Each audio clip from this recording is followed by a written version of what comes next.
Raid Den encounters, the feature of Pokemon Sword and Shield. You fight gigantic Pokemon somewhere in a weird red cave and get amazing rewards for it. Well, what if I use this feature and try to apply it to a hardcore Nuzlocke? But I must add one major rule to it. I can only capture a Dynamax encounter after I gain a gym badge, which means I'll only be ending up with about 10 Pokemon at the end of this run. And I can't just go around nitpicking every single raid den to try and find the best Pokemon. No. I have to work with the first Pokemon I encounter once I interact with a den and add that thing to my team. Of course, for the people that don't know what a hardcore Nuzlocke is, I will put the rules on the screen right now. Before we jump right into the galar region, let's try to smash 4,223 likes. And also let me know what your favorite Gigantamax Pokemon is. Mine is definitely Toxtricity, from turning into this goofy little rockstar Pokemon to an absolute monstrosity that everybody's scared of. With all of that out of the way, let's find some raid dens in Pokemon Sword.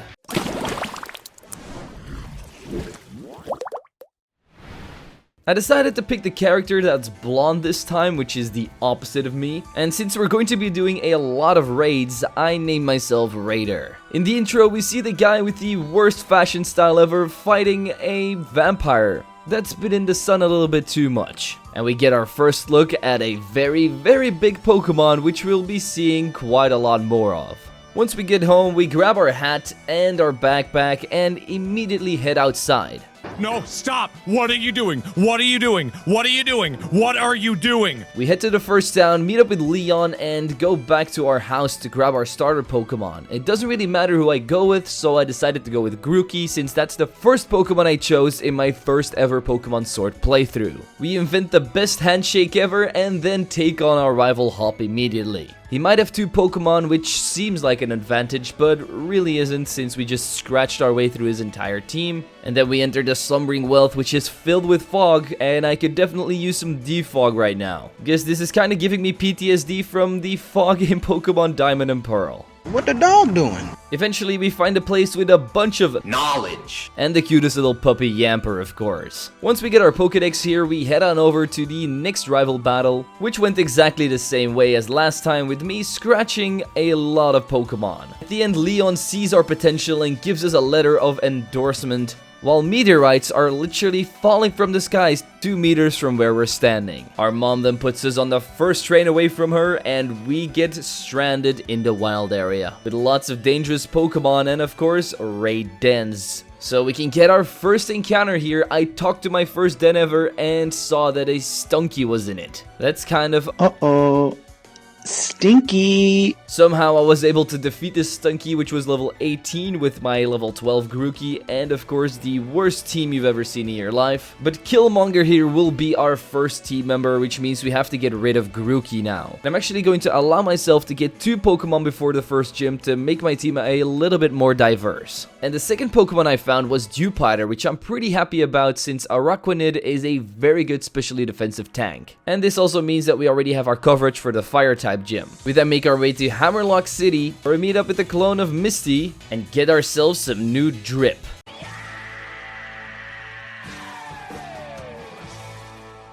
Eventually, we do reach the Hammerlock Stadium, where we meet up with one of the least likable characters ever, Bede. Sadly enough, this won't be the last time that we see him. However, we do get to pick our uniform number now, and because we are using the biggest Pokemon ever, I'll also be using the biggest number ever. We then see some hardcore fans attacking a hotel, which is not good, so we beat all of them up, and their leader is Goth Girl, which we don't have to fight yet. After a good night's sleep, we head back to the stadium and meet up with somewhat of a businessman himself. Definitely nothing shady about this guy. Just as I'm about to leave town, we have our first real battle with our actual team against Hop.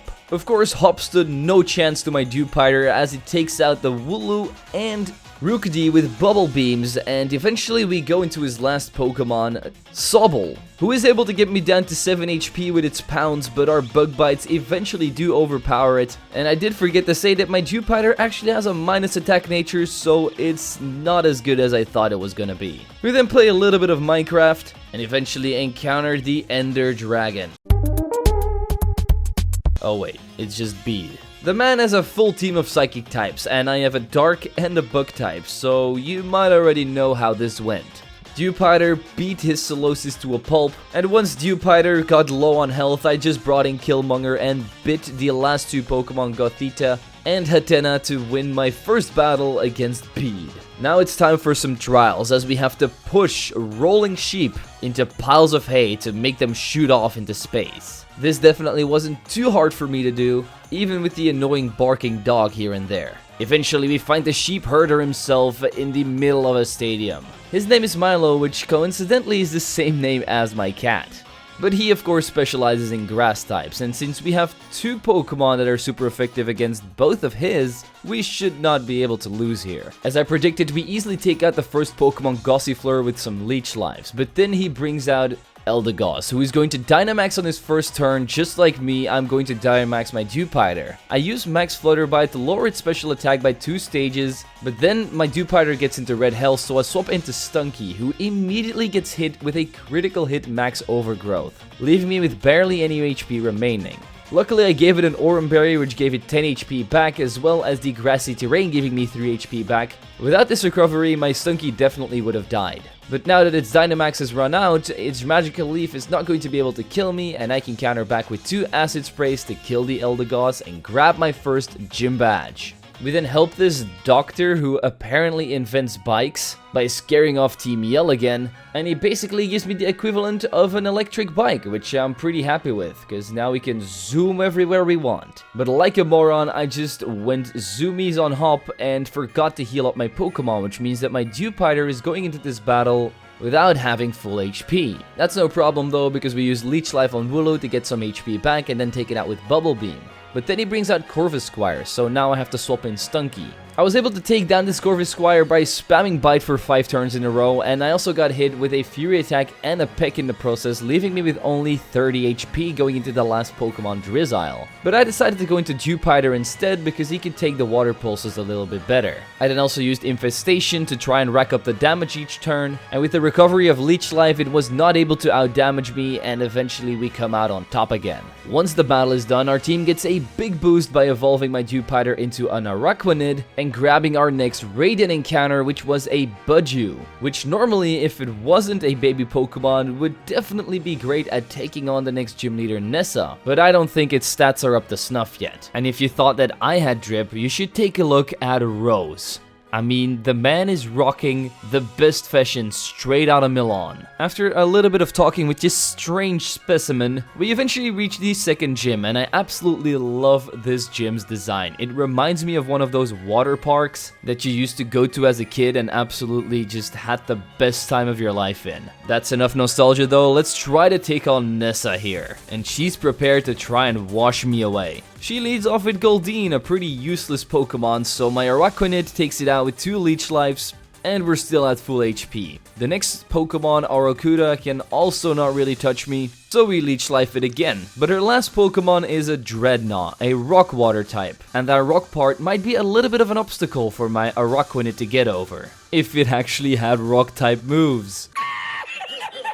Which it of course does not have, so we Dynamax both of our Pokemon. I go for 3 Max Geysers in a row. I also get hit with 3 Max Strikes, but we managed to survive those. And countered back by taking out the blue shell of Mario Kart. We grab the blue part of the circle we have to fill out and head straight to the restaurant because we're hungry. But the only thing we ate were paper napkins. But since we just grabbed ourselves a new gym badge, I also got a new Radiant encounter. This time grabbing a Sneasel. Not the most useful Pokemon, but definitely a cool one to add to the team. We won't be able to evolve into the Weavile until the 8th gym badge though, which is kinda sad. I then decided to take on a bunch more Raidents to grab more EXP candy, Dynamax candy, and of course TRs. After wasting a couple of hours of my life away in the wild area, I finally returned back to the story where we had to fight Bede in the Crystal Cave. But since he basically has the same team as last time, except for a newly added Galarian Ponyta, we can still take all of them down with my Araquanid's Leech Lives. As a reward for winning, he gives me his Lee card, which I immediately toss where it belongs. And shortly after the battle, our Budju also evolved into a Roselia,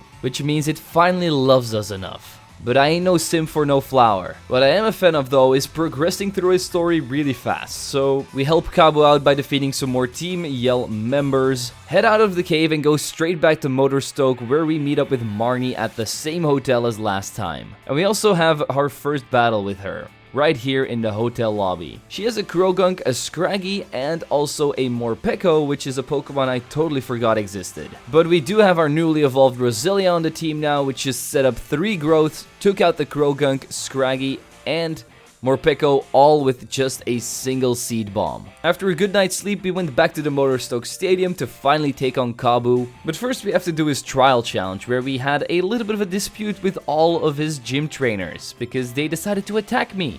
Luckily I had the water bubble ability.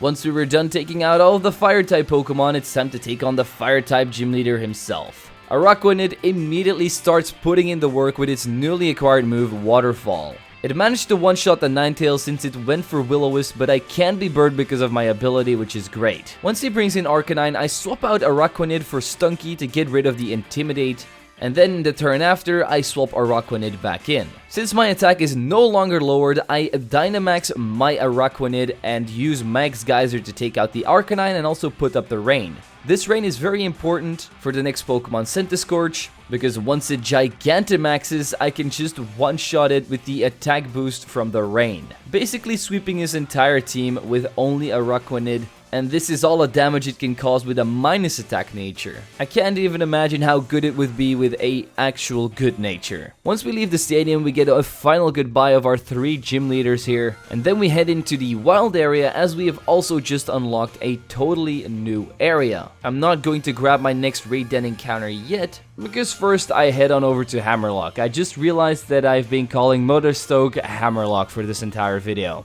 Very sorry about that. In the city, we meet up with our Drip God again, who doesn't really have much to say that's of use to us. So instead, we talk to the vampire we saw in the opening cutscene. He tells us that we should go up in this building and go look at some paintings. Not really a museum guy myself, so this doesn't really interest me. What does interest me is Team Yell protecting a sleeping Silicobra like it's their life's mission. Of course, since they are Team Yell and they yell quite a lot, they woke it up themselves. We then make some stonks by selling this guy a Comet Shard for 30k. I kind of feel like I just scammed him, but who cares? And before we take on the next gym leader, it's time to take on another rival battle with Hop, and he isn't too happy since he's kinda stressed about his brother being so much better than him. Since my Sneasel was level 29 when I captured it, I couldn't use it for the last gym battle. Not that I really wanted to use it against a fire-type gym leader, but it's now finally time for him to shine by taking out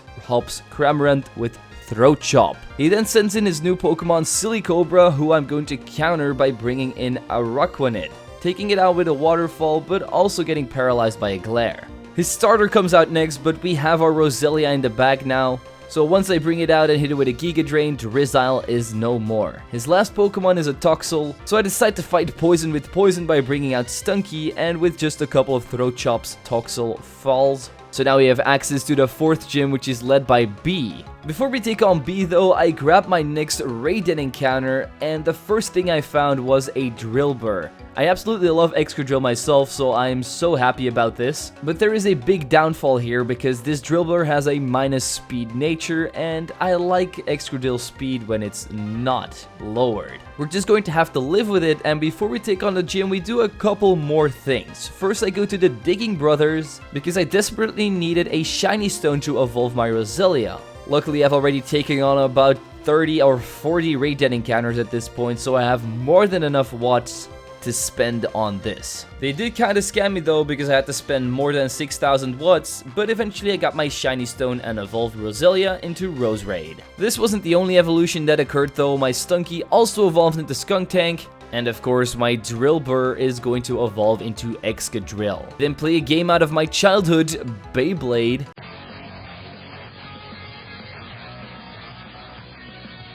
And once we're done spinning around, we eventually reach B. We don't really have anything super effective against her, so I'm going to have to use my Roserade here to my full advantage by setting up some growths on our first Pokemon, Hitmontop. I decided to set up 2 because otherwise a Revenge would have taken me out, and then just hit it with a Giga Drain to also get all of my HP back. This one-shotted it, as well as the next Pokemon Pangoro. Surfetched was no match for me either, and then she brought out her Gigantamax Machamp. I also Dynamaxed my Roserade for this one, and even with the boosted attack of my Max Overgrowth, I still couldn't one-shot the Machamp.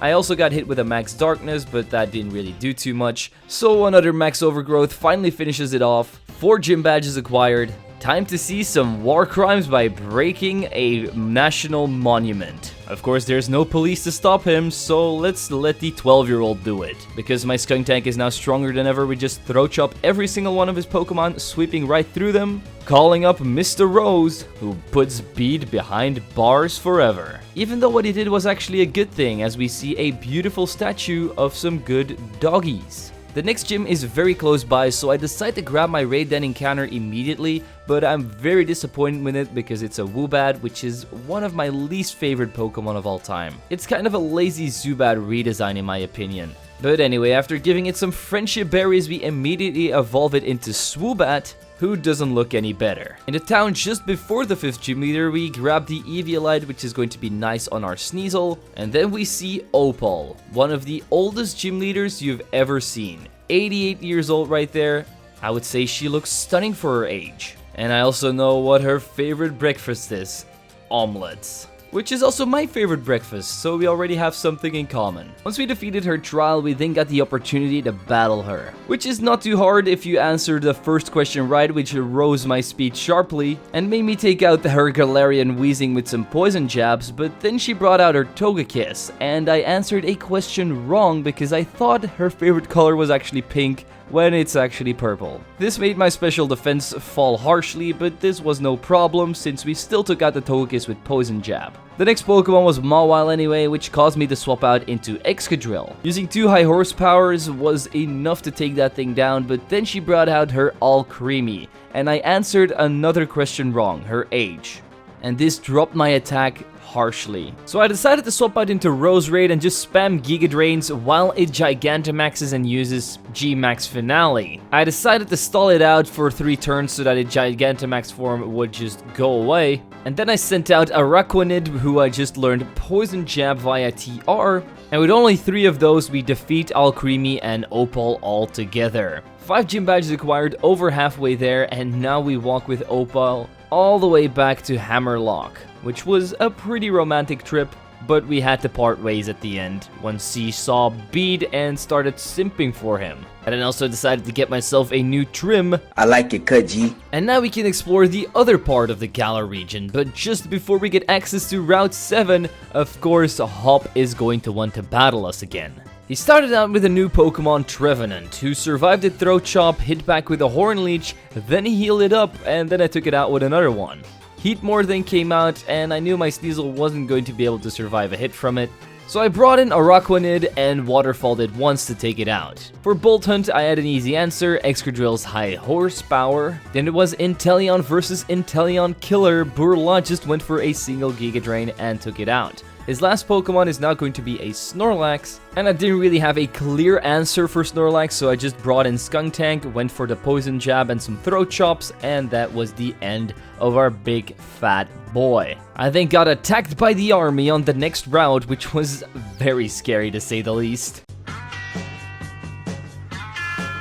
Before we reach the next town and take on the next gym leader, I decided to grab my next Pokemon, which was a Durant, another Bug type, and another Steel type. We already have some of those on the team, namely Excadrill and Araquanid, but Durant is really good because it only has one weakness, being Fire. So this might be a Pokemon that I used to pivot around my team. I then died in the next gym, and miraculously spawned in front of Gordy, the next gym leader, who specializes in rock types. Of course, we have multiple Pokemon that can deal with rock types, as we start out with Roserade against his Barbaracle, using just 1 Giga Drain to drain all the life out of him. For Shuckle, I decided to go into Araquanid.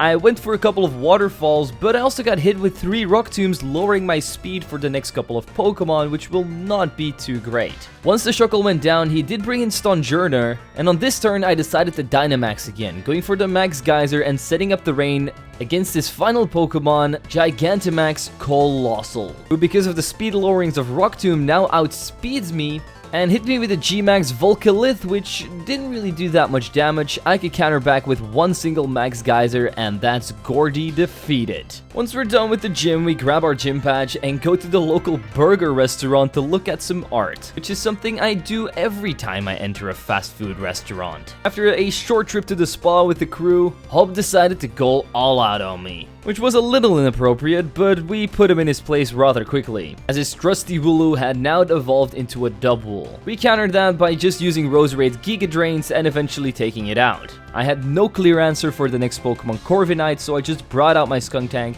and throat chopped it a couple of times, taking it out, which definitely wasn't the most efficient way. For the next Pokemon Snorlax, I also really didn't have an answer, so I brought in Excadrill because it basically can't touch me, only doing about half of my health with a couple of crunches and me countering back with high horsepowers until it went down. He then brought out his Inteleon, and here is where I made a very big mistake. I brought in Araquanid because I thought, hey, this thing can tank a bunch of its hits. And things were looking very good. I almost took out this Inteleon by spamming Leech Life, and I still had more than half of my HP remaining, so I was like, no problem here. It goes for liquidation, gets the critical hit, and kills my most important Pokemon, Araquanid. This was a huge loss for the team, and if we don't get another Water-type Pokemon, we might be screwed for the champion battle. But that's something to worry about later. First I have to take out Hob by bringing in Sneasel and quick attacking it, finally finishing off this stupid Inteleon. The last Pokemon was just a Pincurchin, and we hit 2 more Throat Chops, and that's Hob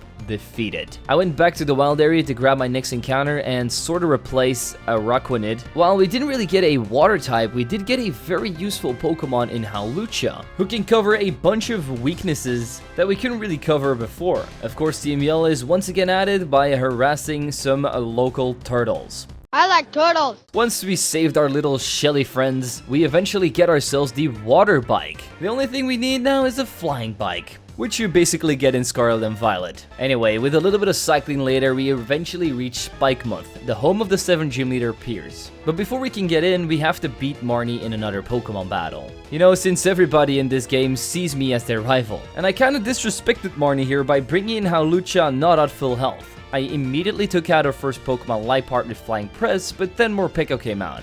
Couldn't really do something against this thing, so it was Excadrill's time to shine by totally negating Spark and then going for the high horsepower and taking it out in one turn. For the next Pokemon Scrafty, I only had one answer by going into Hawlucha, going for the Flying Press and once again one-shotting it, but Toxicroak was something I didn't really want to deal with. So instead, I brought in Durant for his first moment in the spotlight. Luckily, he had Dig in his moveset, and with only 2 of those, and it being super effective, we took out Toxicroak and gained access to the next gym leader, Piers. Before the fight, he gives us a free concert, which I'm pretty happy about, but then I heard that this guy hates Dynamaxing, which is basically my entire life in this playthrough. So this guy must be my nemesis. He has the same Pokemon as his little sister, a Scrafty. So I'm going to once again take it out with Hawlucha's Flying Press. His next Pokemon is Malomar, a Dark Psychic type, which is 4 times weak to my Durant's X-Scissor. So that's what I do, one-shotting it and taking minimal damage from Psycho Cut in the process. The next Pokemon that came out was Obstagoon, so I went for an X-Scissor again, knowing it wouldn't be able to one-shot me. But it did do some decent damage on me, so once I got that X-Scissor off, I got out of there and brought in Hawlucha again. Luckily for us, it went for Obstruct when I switched it in, so I took no damage, and then the turn after, Flying Press, Obstagoon is no more. He then has one of our Pokemon as his last one, Skuntank, so Excadrill can come in, high horsepower, and that is 7 gym badges acquired. Something weird with Pokemon Dynamaxing in the city is happening then, but we don't really care about it and Leon seems to be handling it fine. So I decide to head back to the wild area to grab myself a Sentis Scourge, finally a fire type, but yet again another bug type, which is not really what I need. We only have one more gym badge to go, which will also give us our final encounter. And I tried to evolve my Sneasel, but it didn't really work since apparently you can only evolve it in the wild area, which is something I only realized after the 8th gym badge, where he would be most useful. So I decided to take on Raihan with my Eviolite holding Sneasel instead. So Raihan here has a double battle set up. Starting out with a Sandstream Gigalith and a Flygon, so I decided to lead with Roserade and Hawlucha. I tried to take down the Gigalith in the first turn, but it survived with like 1 HP after getting hit with a Flying Press and a Giga Drain. The turn after, I could finally take it out with Roserade's Giga Drain and also get a critical hit on Flygon with my Flying Press. But the Flygon was able to lure my attack with Breaking Swipe, which is not too great, and so he brought out his next Pokemon, Sandaconda. I definitely should have swapped out Hawlucha here because I got hit with a Thunder Punch, leaving me with only 7 HP. But Roserade was also able to take down the Sandaconda immediately with Giga Drain. Then the Sandstorm damage came in and left my Hawlucha with only 1 HP remaining, which was so lucky on my part. So the turn after, I finally decided to swap out into my Excadrill because he has the Sand Force ability, boosting its ground type moves if a Sandstorm is up, which is going to be amazing against this Duraludon G-Max that he just brought out. Luckily, our Roserade could take out the Flygon in the same turn by using Giga Drain, and the Duraludon just used Max Rockfall, which didn't do too much damage. I then Dynamaxed my Excadrill, got hit with a Max Knuckle, but took it like a champ, countered back with a Max Quake, and took out G-Max Duraludon, giving me my final gym badge, which finally completes my ultimate circle. Then I went back into the wild area to grab my final encounter. I checked the raid then and got an Octillery. It's a water type, which I really needed, but it is not the best water type ever. Octillery is actually pretty bad, but I decided to roll with it anyway and bike my way through this game's victory road, which is basically non-existent, and reaching Windun Town where the final tournament is being held. Sadly enough, some of my footage corrupted here, so I lost the battle with Marnie, but I got through that without losing any Pokemon. So we're on to the Hob battle immediately. He starts out again with his double like usual, only this time we have a method to easily deal with normal types, and that method is Hawlucha and his Flying Press. Double is no more after just 1 hit. His next Pokemon, Prince Urchin, was also no match for my Excadrill's high horsepower. Snorlax went down the same way as Double by getting hit by a Flying Press or 2. I now finally have kind of an answer for Corviknight, but not really because I'm still weak to it. But I decided to bring in Centiskorch anyway. Because of my Rocky Helmet, its Drill Peck also does damage to itself, which means I can now finish it off the turn after with a single Flare Blitz. The recall damage doesn't take me out, which is great, and he then brings in his devilish Inteleon. So I swap in Roserade, but he immediately Dynamaxes it and goes for Max Geyser. Because I was trying to be cocky, I decided to not Dynamax my Roserade, which might have been a mistake because a Max Hailstorm almost took me out. Luckily, I could counter back with a single Giga Drain, getting my HP back and also taking down the Inteleon.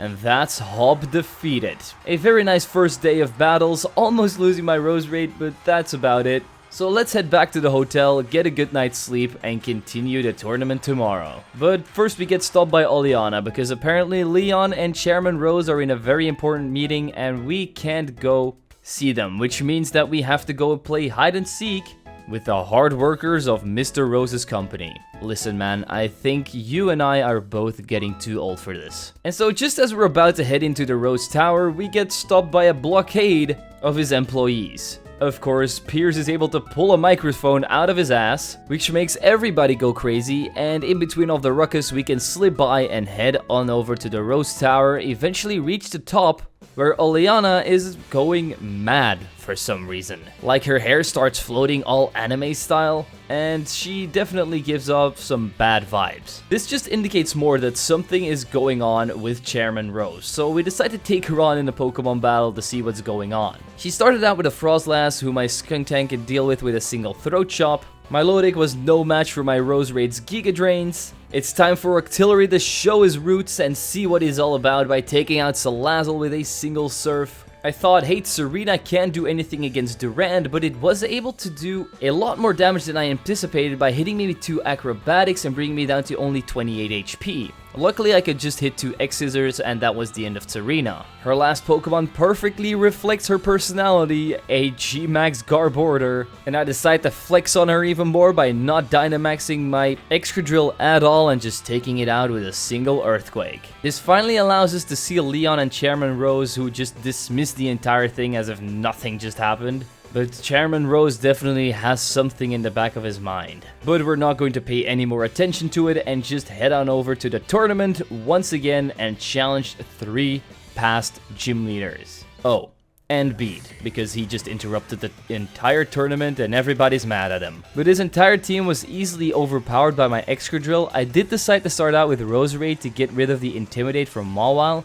then brought in Excadrill, took down Mawile with Earthquake, Gardevoir with Earthquake, Rapidash with a Smart Strike, and then I Dynamaxed against his Gigantamax Hatterene to kill it with a single max Steel Spike. And now the real tournament can finally start. Leading off with the girl that most Pokemon trainers simp for, Nessa. She now has a menacing Golisopod as her first Pokemon, and I did a very big risk by bringing in Durant because I mistakenly left Roserade in the front. I missed my first Stone Edge, which caused this Golisopod to be able to hit a Sword Stance boosted Liquidation on my Durant, almost taking it out in one hit. Then I was able to hit the Stone Edge, bringing it under half of its HP, causing its emergency exit to swap out into Barraskewda. So I brought in Roserade, who almost died to an Ice Fang, but was able to get its HP back and kill Barraskewda with a Giga Drain. Pelipper then came out. I decided to not switch out since I really didn't have anything to take this thing easily down with.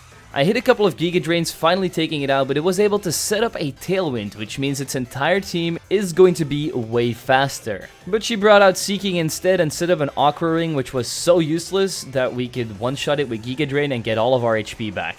Golisopod came out again and did a lot of damage with first impression, but once again, Giga Drain, easy kill. I then flexed again by not using my Dynamax and killing Dreadnought with a single Giga Drain once it Gigantamaxed.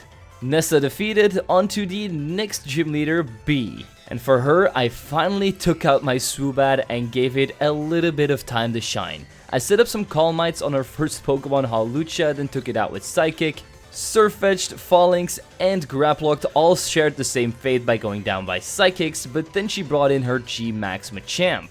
I decided to Dynamax myself because I wasn't sure Psychic was going to take out a G-Max Machamp, but my boosted Max Airstream was. And so we can see that even the most useless Pokemon can be useful in some situations. One more battle to go before we can face Champion Leon, and that's against Rayhan again. Even though we just beat him, he decided to change around his entire team by starting out with Torkoal, giving me an opportunity to immediately KO it with my Excadrill's Earthquake. He was able to set up the Sun though, which was not really that annoying since we also took out his next Pokemon, Turtonator, with the same move. I knew I wasn't going to stay in for Flygon, so I brought in Hawlucha instead and set up 2 Bulk Ups while he was hitting me with Dragon Claws. Then I healed up with Roost, set up 1 more Bulk Up so that I'm at +3, and take out the Flygon with Flying Press. Because I'm at +3 attack, we can also one-shot his next Pokemon, Goodra, and his final Pokemon is going to be that G-Max Duraludon again. I decided to Dynamax myself and try to take it out with a single Max Knuckle, but it survived. It hit me with a Max Steel Spike, which was apparently physical, so it did like no damage, and then a couple more Max Knuckles later, and the Duraludon went down, putting me into the final round of the tournament against Leon. Of course, just as we're about to start the battle, Chairman Rose decides to blow up everything and start the darkest day in history, which makes us have to go back to the fog, the damning fog, where we found 2 good doggos and some very big kitchen appliances that were very rusted. We decided to take them with us and head back to Hammerlock just under the gym where the power plant is located. Chairman Rose decided to blow this thing up himself and release a legendary Pokemon called Eternatus. And he's not going to let us stop him before we can defeat him in a Pokemon battle. I know I haven't really found that much use for my Centiskorch, but he carried me through this entire battle. Because I put a Life Orb on him, he was doing extra damage, and that way he could easily take down Excavalier, Klinklang, and Berserker with Fire Lashes. Then he brought in Ferrothorn, so I decided to Dynamax and go for the Max Flare, setting up the Sun for his final Pokemon, G-Max Copperajah, and because of my Life Orb and the boost of the Sun, we can now also one-shot this thing with another Max Flare. This battle somehow made Rose see the fun of battling again, even though he just got absolutely destroyed. But that's something I personally don't really care about right now since we have to go save the world. So we hit on top of the building where Leon is fighting Eternatus. And yes, you see that right. He just tried to capture this thing with a Pokeball. And I think even the smallest child knows that Pokeballs are not meant for catching legendaries.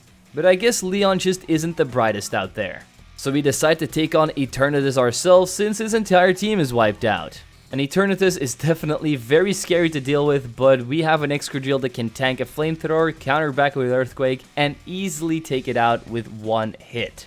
Eternatus is definitely not too happy about this, as it goes big mode and turns into the hand of Super Smash Bros. Luckily, we could help from two doggos by putting our kitchen appliances in the air, and I'm not gonna lie, they totally carried this battle by going for Behemoth Bashes and Behemoth Blades on this big Pokemon. At the end of it, I showed Leon how to capture a legendary in a Pokeball, and just like that, we have saved the region. But our journey is not over yet. Over the course of my playthrough, I have gathered so many rare candies and EXP candies, which will be needed to level up my team for the final battle. I didn't really have enough, so I had to do some extra raids, but once I was done with that, I knew I had to take on Leon. But I couldn't do that before I went for the worst fashion look I could ever find. Because if I'm becoming the new champion of Galar, I somehow have to carry over Leon's legacy. Eventually looking like this monstrosity, and then entering the ring with Leon for our final battle of this video. Leon is not about to slow down here, he's going to go all out on us. And we can see that by his powerful stance and his first Pokemon, Aegislash. Even though it's in its shield form, my Excadrill is still strong enough to one-shot it with Earthquake. This brings in his Cinderace, and I have nothing for this except for Artillery, so I have to bring him in, tank a Pyro Ball and a Zen Headbutt after, and then proceeding to wash him away with a Surf. He then goes into his very strong Dragapult. So I go into my newly evolved Weavile, tank a Thunderbolt, outspeed the next turn, go for Throat Chop, and the Ghostly Dragon gets sent back to the Shadow Realm. We all know that Seismitoad is getting dealt with by my Roserade's Giga Drain, and once we sapped away all of its life, he brought in Haxorus. A very strong Pokemon since we don't really have anything to deal with it. I went into my only hope here, Durant, which could tank 2 Outrages, and just as I'm about to take out this Haxorus with an Iron Head, he uses a full restore. So I hit an Iron Head, but it doesn't do half. There's only one thing I can do here to win this battle without losing anyone, and that's Dynamaxing my little ant. I go for it, go for the Max Steel Spike, and take out Haxorus. So he has to bring in his final Pokemon, Charizard. Normally, this would be the worst matchup ever for me, but because my Durant is faster and I learned its Stone Edge, which turned into Max Rockfall, I can use that to one-shot this Charizard without any more problems, causing me to become the champion of the Galar region with only Dynamax Raid Den encounters. I also love Leon's pose here at the end, where first he's like a little bit salty, but then he throws his hat in the air and everything's good because there's a new, better champion. You can say what you want about Leon, but I actually think he's a pretty damn cool guy. I had so much fun playing Pokemon Sword again, so if you want to see more Pokemon Sword and Shield challenges, definitely let me know some recommendations in the comments down below. But for now, I'm going to head off and thank my membership and Patreon supporters for supporting the channel. If you want to do so yourself, you can click the links in the description. It is always appreciated, but not needed. And with all of that out of the way, don't forget to leave a like, subscribe, and share this video with your friends. I'm Zwiggo, and I'll see you guys next time.